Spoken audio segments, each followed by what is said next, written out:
The first topic that we're going to have presentations on will be depression, and I'm going to focus primarily on major depressive disorder. Depression is often a comorbidity, which means that when an individual does have a chronic disease or disability, that it is not uncommon for someone to also have depression. And depression is a problem or a barrier to exercise for a number of reasons. And if you've ever felt down or blue, just short term, you'll know that your motivation is impeded. You might not want to have the energy to be able to get up and do things. And so it can be really a noticeable or a big barrier for a person's therapy or treatment. There are also a number of other types of depression, and I've listed them below. One that is going to be what we're occurring in the winter is seasonal affective disorder, and we've had some beautiful sunshine, and that has been very, very welcomed, I'm sure, for most of us. So there are other types of depression, and these are just a few of the types. There are a number of symptoms. These are the common symptoms that a person will experience, and I just want to point out to you that the suicidal ideation, being suicidal, is associated with having depression, but someone who has depression is not, by assumption, suicidal. But difficulty in sleeping, not finding joy in your day-to-day things that you normally found joy in, not having a change in your appetite, weight loss, crabbiness, those are all hallmark symptoms. There are a number of triggers and risk factors that go along with depression. And as I mentioned, a type of depression is premenstrual depression, or there's also postpartum depression. Those two specifically can be associated with hormonal changes. Also, some depression that's associated with aging can be associated with hormonal changes. Big trauma, such as a death in the family or a death of somebody significant to you, can be a trigger. And there are also a number of risk factors, including having a family history. Women are more likely. Having a traumatic childhood event, such as abuse, being an abused foster child, having bullying. There's a number of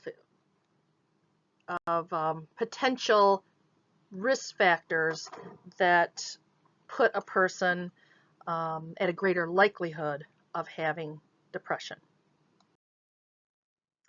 You have to have for at least 2 weeks, 5 or more most of days of these symptoms, and these also go back to those cardinal symptoms.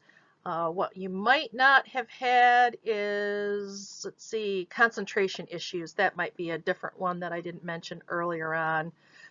Also, I said weight loss, but weight gain can also be a potential symptom. So these are like your key diagnostic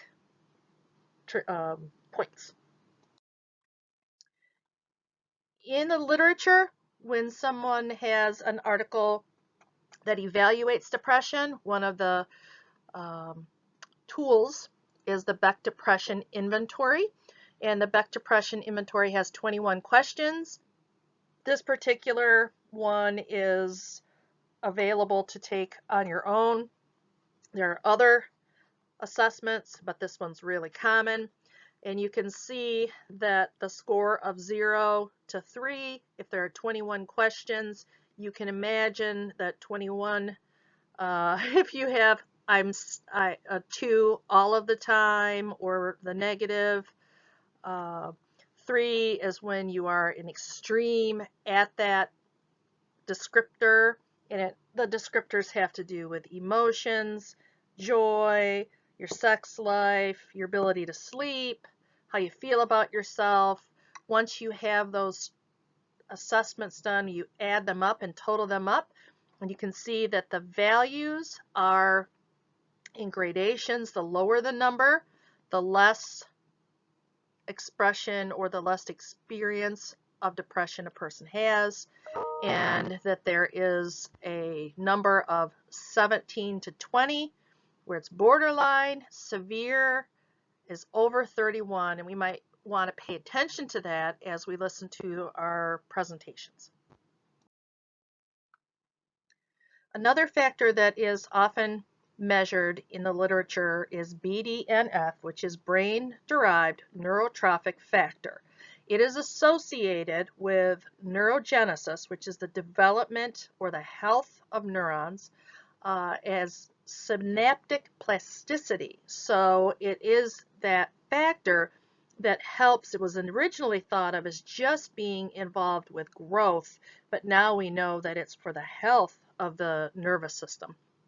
And when you have a low level, you have cell death, which is apoptosis, and atrophy, which is the decrease in the size.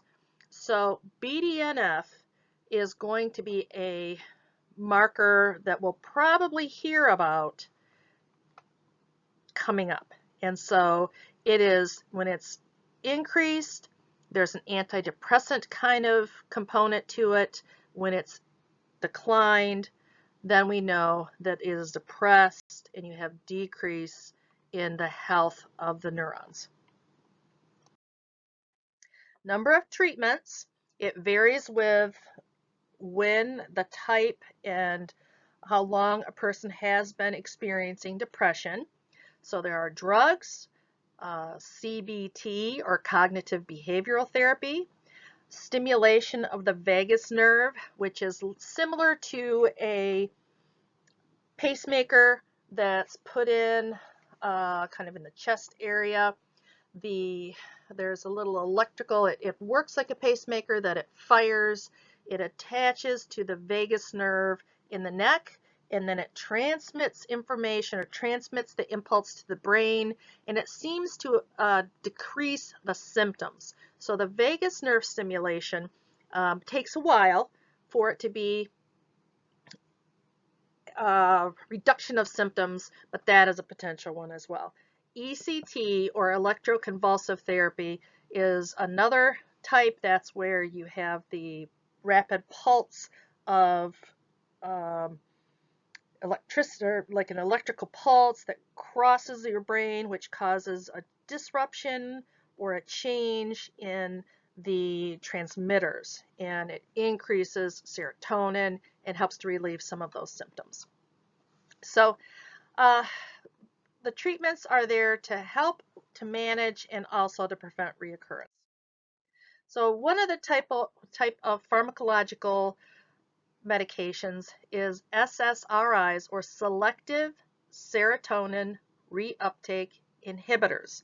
And what SSRIs like Prozac, Paxil, Lexapro, Celexa do is they keep serotonin in the synapse, and so it's more available at the receptor to cross.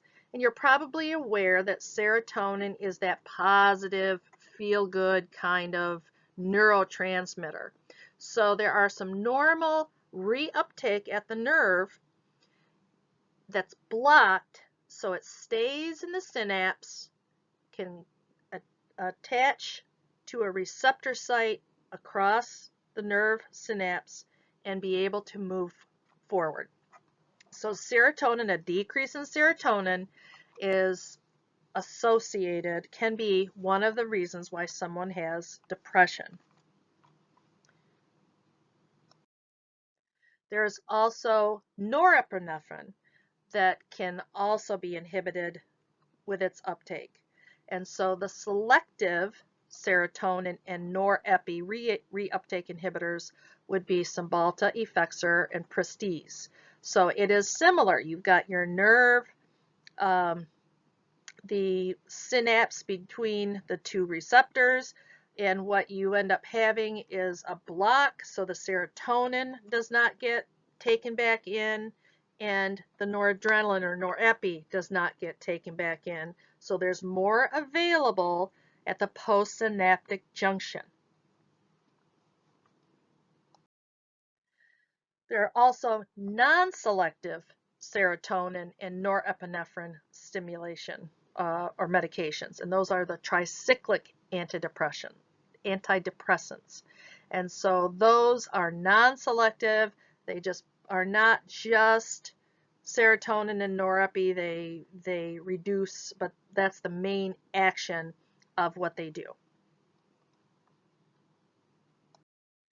MAOIs, or monoamine oxidase inhibitors, were really the first classification of or type of antidepressants that were developed. They really have a tremendous amount of side effects, and so they have been replaced by the medications that I've already talked about. They do tend to have a lot of side effects associated with certain foods, and but they can be a good option for some, especially if the others aren't working. I've listed the types of meds, some side effects, and what sort of what classification they are. And you'll see that as you go down the list that you have more side effects, and I have the MAOIs on the next slide. So as I mentioned, the MAO inhibitors or MAOIs, they are really, I don't want to say last ditch, but they're very limiting. You can't have cheese, you can't have wine, you can't have pickled foods. You end up having a really, really high risk of hypertension. They cause a lot of really difficult side effects. And so as you can see, there are a lot of limitations to what can be consumed or utilized in treatment therapy with this particular medication.